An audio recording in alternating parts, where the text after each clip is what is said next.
And we're recording at this point. And I'm going to start the presentation. Welcome everybody this evening. This is FSOMA News Update.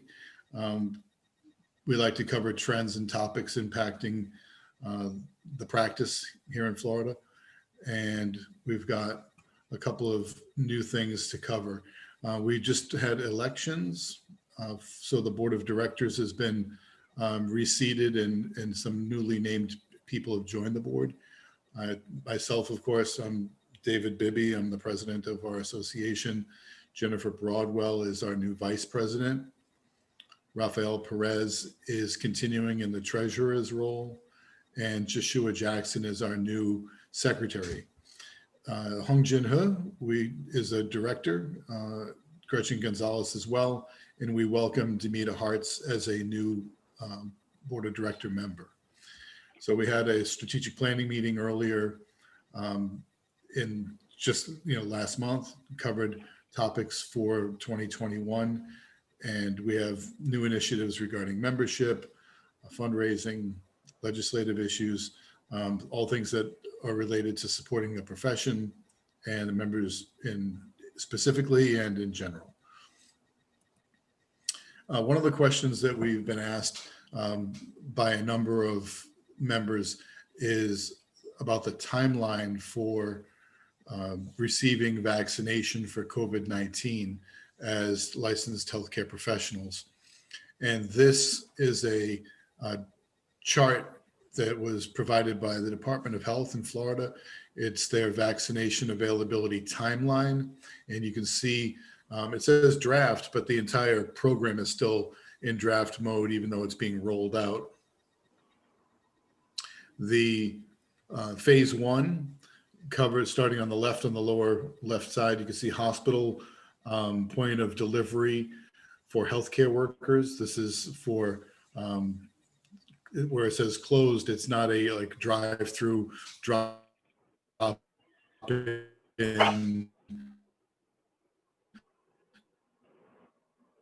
type scenario for mass vaccination. This is their facilities.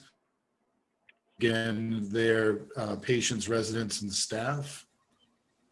First responders are also part of phase one, and you can see where this also includes some of critical infrastructure points of delivery as well. So we might remember the critical infrastructure employees or essential workforce people. This is for those people that work in facilities. You can see where in phase two, what they're trying to a situation where the number of doses is likely available to meet the demand. So unlike here in phase one, where there's limited availability of the vaccination, is going to the most critical, either infrastructure workers or people with the greatest. As the vaccination becomes more available, they're opening it to people in healthcare may be available to it to receive vaccination. And I would say based on individual need and your work, the place of your employment, if it's in a private clinic versus in a hospital or some other either inpatient or outpatient clinic setting, maybe the priority would be a little bit sooner than later. This is available, of course. I think Ellen has it online for us if you want to take a closer look at that, but this gives you an idea of what the rollout will be. The last thing I'll say on that, when I spoke to the Department of Health, they said that they have it set up as phase one, phase two, phase three, but you don't see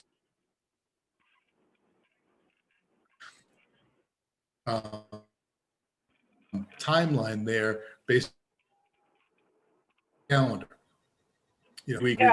December, January, February. It's based on the availability for the vaccines and their ability to deliver them in any one place, as well as the population's demand. So we'll see how quickly phase one is completed, and then look for opportunities in phase two for vaccinations as healthcare providers. So to be clear, licensed acupuncturists are in the third tier, and those acupuncturists who work outside of a hospital and who are at increased risk of COVID-19 exposure or have concerns about increased personal health risks. Our advice is that you contact the county public health officials in the county that you live or work in, or your local hospital, and ask if their community vaccination plan includes a priority option for healthcare providers and their staff not working in a hospital setting, and find out what their plan is. And then you might be able to access and receive a COVID-19 vaccination sooner if you're able to demonstrate need to be protected because you're at an elevated exposure or risk, or that you have some existing comorbidity that puts you personally at greater risk of complications to COVID-19. So these are ways to,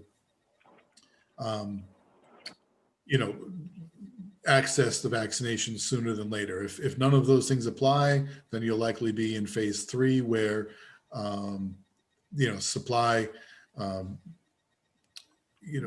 covers 100% of the demand, and that you have max vaccination options available to you. Yeah, I did call the Manatee County Health Department like 4 days ago and have not gotten a call back. So probably it's going to take a number of phone calls to get a response. Yeah. Well, I'd say, the busier the county, I'm up in Citrus County, the public health officer picked up his phone when I called, and he and I joked about that, because if you're in Manatee or, Miami, Dade, Palm Beach, some of these bigger counties, you'll have a little bit more trouble navigating that. But I think the hospital would be another resource for you, whatever your local hospital would be. Yeah. And you want to ask for the person that's in charge of the hospital, the vaccination plan, and there will be somebody in charge. The other place for you to look for some support is through your local emergency management services.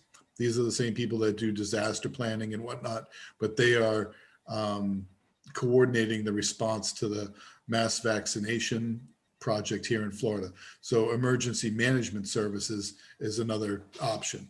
They're available through county health department. Usually it's a smaller subgroup.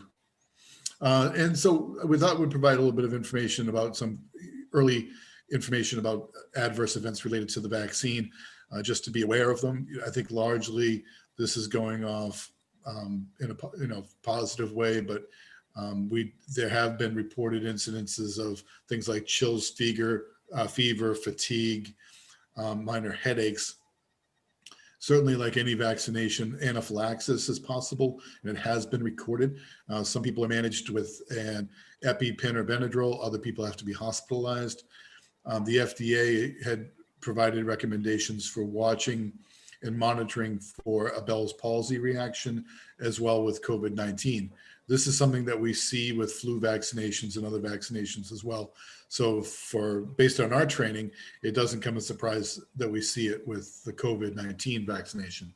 But based on the calculations for the incidences of people experiencing an adverse event with Bell's palsy, out of the 1.4 million vaccinations that are going to be provided in Florida, we might see somewhere between 175 and 200 increased incidences of Bell's palsy, just as a consequence of large numbers of people being involved in the vaccination. So it may be something that you can include in a newsletter related to your practice. If anybody knows of anybody or they're experiencing some of these symptoms, to contact you at their earliest convenience if this is something that you're comfortable treating.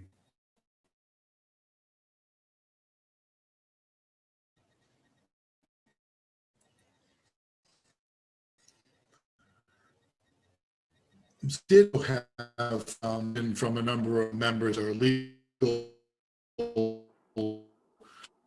You're breaking up a little. conditions of I apologize. I'm on my home internet and it's as good as it's going to get. And I apologize, obviously. I don't want it to be interrupted, but I'm just going to continue with the presentation tonight. And if we have to go back and make some changes or additions, we will. To get to the heart of this, we had a legal question. How do I respond to family or patients when they ask me about COVID-19 vaccinations? And so this is a question we presented to our legal team at Florida healthcare law firm, and Chase Howard provided us a response. And he's saying, if patients ask for an acupuncturist's opinion on COVID-19, this is the legal requirement, or something we should understand is what our legal obligations are. Everybody's going to handle this based on their own, risk and whatnot, but this is the legal opinion on how best to respond. So if someone is asking an opinion from a licensed acupuncturist in Florida, or has questions in general, it's the legal advice is that we should not be offering our opinion or giving advice on this. And I'd say, unless an acupuncturist is accepted into the Florida Department of Health, Florida Shots, or the VFC, VFA vaccination programs as a vaccination provider, it's important to remember that the scope of practice under 457 prevents acupuncturists from not only administering the vaccination, but also giving certain types of healthcare related advice on vaccinations. For example, efficacy, risks, alternatives. These are things that are outside of our scope of practice unless specifically permitted by the Department of Health. So an acupuncturist can explain that the vaccination is something to discuss with primary care physician, whoever their medical doctor is, or even a pharmacist to some extent. This also includes advanced nurse practitioners. Acupuncturists can also explain that personally or candidly, they cannot offer an opinion either due to licensure restrictions. As licensed healthcare providers, it's important that we remember that we're practicing, and practicing includes offering our opinions or offering, medical advice about things that are only in our scope of practice, and vaccinations are not. So treat this like any other vaccine or other physician prescribed injectable drug, and that it is not something that acupuncturists can ethically give an opinion on. And you want to do this to avoid having your patients rely upon our opinions when it comes to this question. And this is the legal requirement or the legal standard. If, for example, you were to have a complaint or somebody was to make some sort of a charge that you told them to get a vaccination and they had an adverse event, or you told them not to have a vaccination and they wound up getting COVID-19, this is based on, our attorneys offering their best opinion on how acupuncturists, based on our training and licensure, should respond to questions about COVID-19 vaccinations. Of course, you're a licensed healthcare professional. FSOMA is not here to tell you what to do, what not to do. We're just suggesting that this is the legal opinion that we have, and we've been asked by, probably a half a dozen or more members how best to respond, and this is the standard response. Okay. On another subject, we wanted to remind everybody that December 31st is coming quickly, and it's the deadline for student applications for the Lynn Thames Scholarship. We're offering 3 scholarships to students in their second and third year for $1,000 each. And, last year we had about a dozen applicants, and it'd be nice to have an opportunity to provide more scholarships this year. So reminder, if anybody's working in a school setting, you can remind your students or pass it along to other faculty that the deadline for scholarship application is December 31st. Looks like we have a couple of new member benefits, and we wanted to make everybody aware. I can talk. I could probably talk for a second. Okay. Thank you, Anna, please. Red Wing Books is offering FSOMA members 10% off. They're a big alternative medicine publisher, so look for some more coming on the website about how to take advantage of that. And the Florida Healthcare Law Firm, we've had this for a couple of months, but just wanted to remind you, this is a expert law firm in Florida healthcare, and they have offered at least one Building Better Business webinar, and we're going to have some more next year with them. But they offer a free 15-minute consultation and reduced legal fees. We already have another attorney who's more of a business specialist, but these guys are business medicine specialists with acupuncture. So things like fee splitting or, you know, what to do with you're working with an acupuncturist and it's not working out. How do you fire them, or how do you fire a patient? That's a question we had recently that I referred to them to make sure you're not abandoning your patient, but you just don't want to treat them anymore because they're problematic.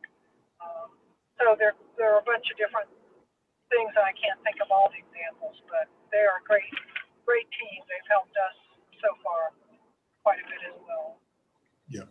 So the name of that firm is the Florida Healthcare Law Firm, and they're located in Delray Beach, Florida. But they'll take calls from everywhere, and you just go to the dashboard, sign on to the member dashboard, click on member benefits, and there's a link there to get to them if you need a consultation, or call us at the office. We'll help get you with them.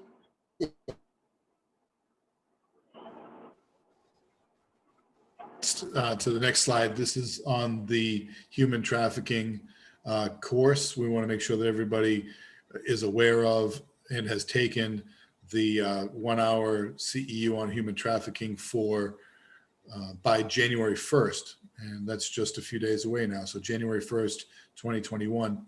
And we're also responsible for having a poster available in the office in a visible location.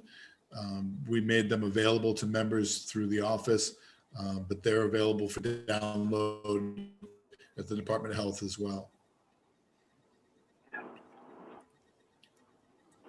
Now, I wanted to talk about this a little together. bit. Yeah. I was going to leave this to Ellen. Yeah, the next few slides are going to be about this, and just wanted to let you know some national news going on, and we are stronger together. And this is just our image for that. If you go to the next slide, David, the first thing that's going on is we're going to be launching go to the next slide, David. Yeah. Oh, yes. Well, we'll go to this one. I thought there was one more in between. We're working with ASNE, which is the Acupuncture Society of New York, to launch a campaign in 2021 to promote acupuncture, and we'll be putting the verbiage out and what the language is going to be shortly. But that's in conjunction with ASNE in New York. And then the next slide is a conjunction with the Illinois Association. We're hosting a strategic planning session starting in January for 3 sessions, and it's revision your practice, step back and reimagine an even stronger practice. And we know a lot of people have been having to redo some things and rebuild their practices. So it's free to members, and $40 goes towards the Ford Fund if you're not a member. But look for that on the website and sign up for it. It's going to be some great ideas and tools for helping to kind of figure out where you want to go and how you want your practice to be. And then the last thing that's going on, there should be one more slide. Actually, there's 2 more. The ASA is the National Association that FSOMA is a member of, and it's pretty much most state associations are members now, and they work on the national scene. We work more on the state level. And CMS, Center for Medicare Services, proposed devaluing our pricing for acupuncture and putting us on the same par as dry needling. And I don't know if you all saw, but we did a campaign to put up some verbiage. They were taking feedback on a website. The ASA puts them up, FSOMA puts them up, and they've decided not to do this. So that was a win for us at the end of the year this year. What happened is the AMA has a committee that sets CPT codes that we use in our practices. David, the next slide. And that is, we have two people from the ASA Insurance Committee that are going to sit on the AMA CPT HC PAC Advisory Committee. And this committee is a resource for the CPT editorial panel and comes up coding appropriate for our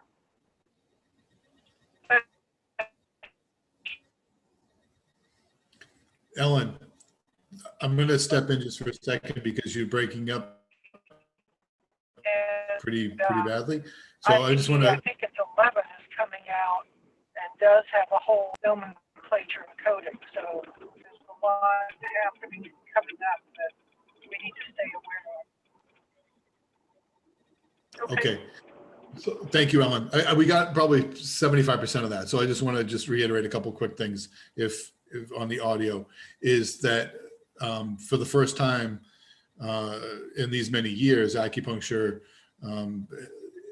has two, very experienced people with acupuncture backgrounds that are going to be sitting on the AMA CPT advisory committee, and basically, representing the acupuncture profession.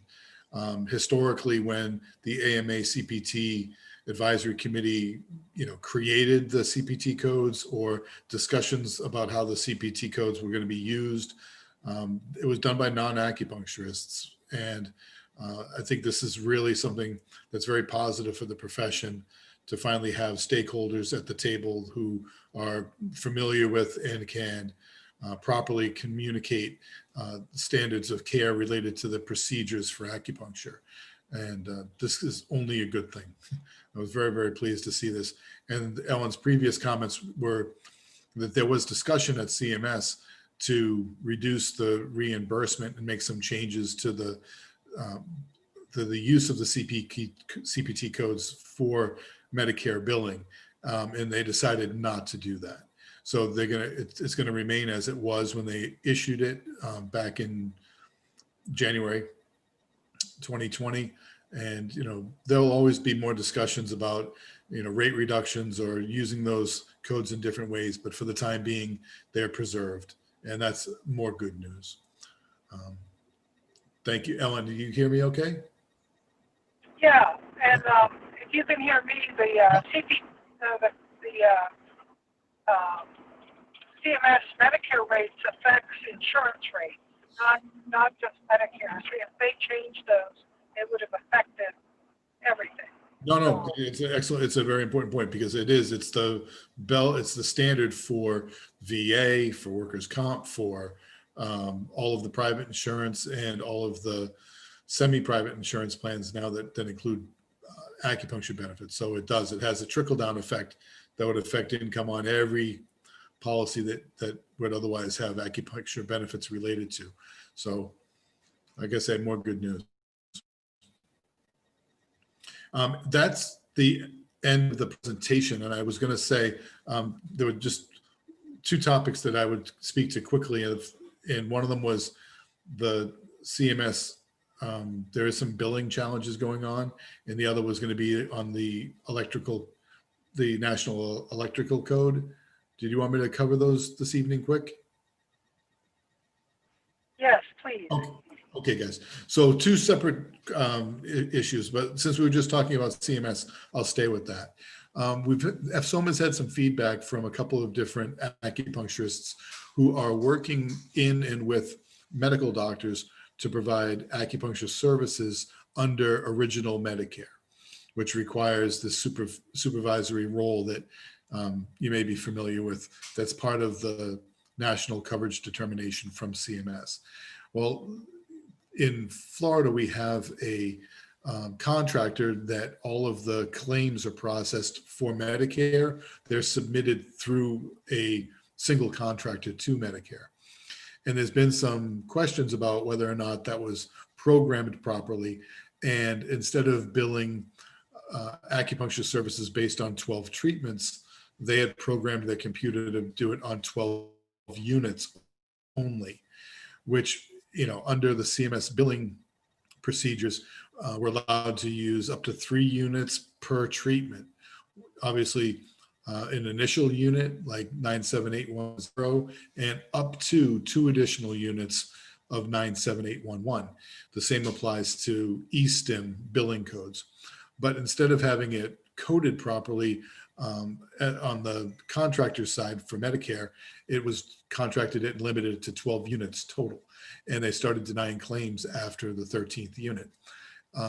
So we've contacted our attorneys at the Florida Healthcare Law Firm, and we're starting a conversation with the general counsel at the FMA to together approach the MAC, is what they call it. This is the contractor First Coast Services Options. They're the Medicare processor for Florida.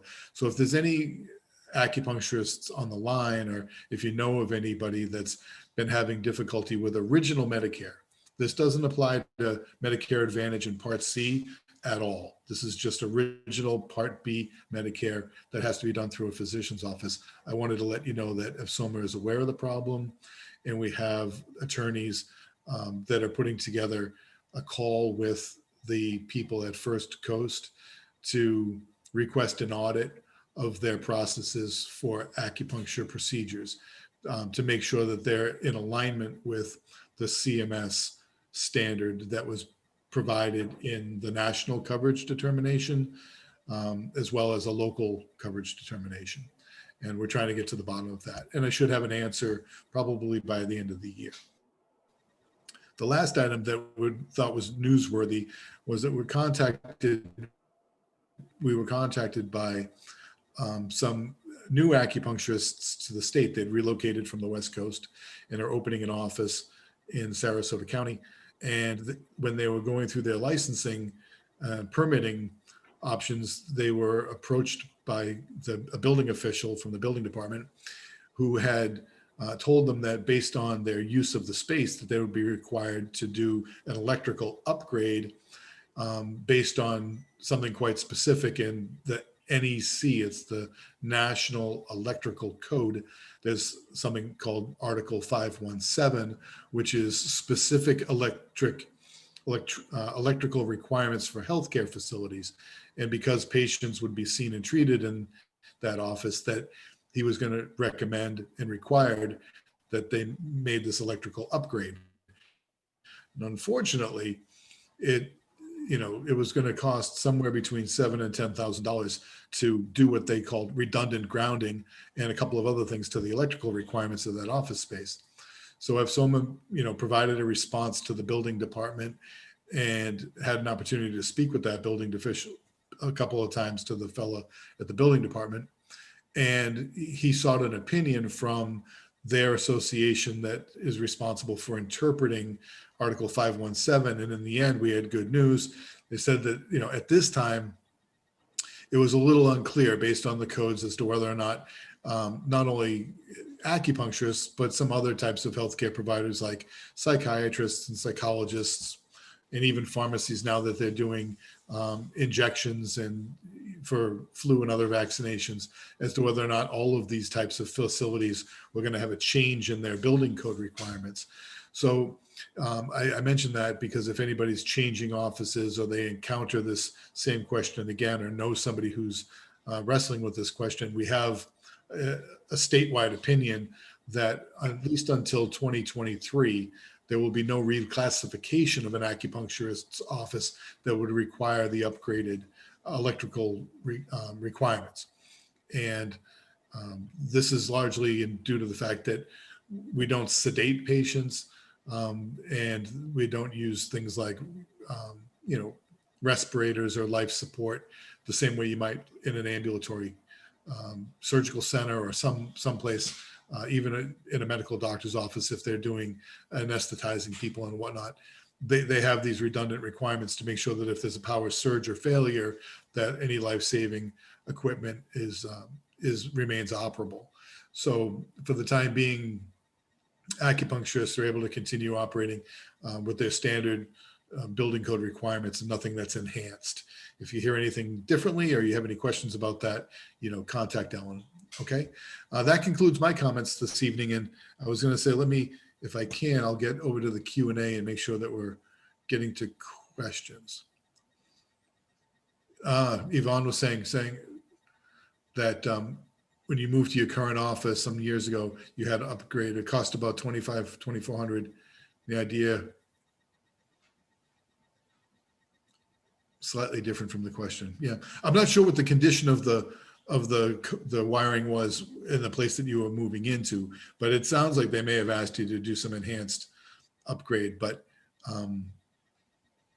if anybody has any other questions about that, contact us and we'll work with the building department to make sure that you're not having some unfair standard or enhanced standard applied to your office that's not required under the National Electrical Code or any other building code.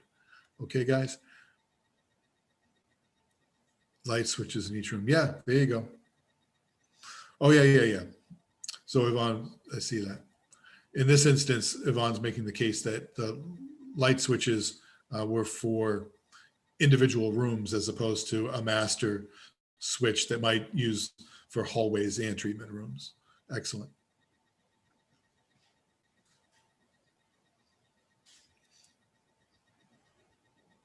Okay, guys. I had a question about the poster that I'll clarify. I sent them out about 10 days ago by media mail, and then there were several other batches I sent several days later, and one just went out today. So I'll have to look and see. Angela was asking. I'll have to see which batch you were in, but many of the people that I sent out 10 days ago are just now getting them.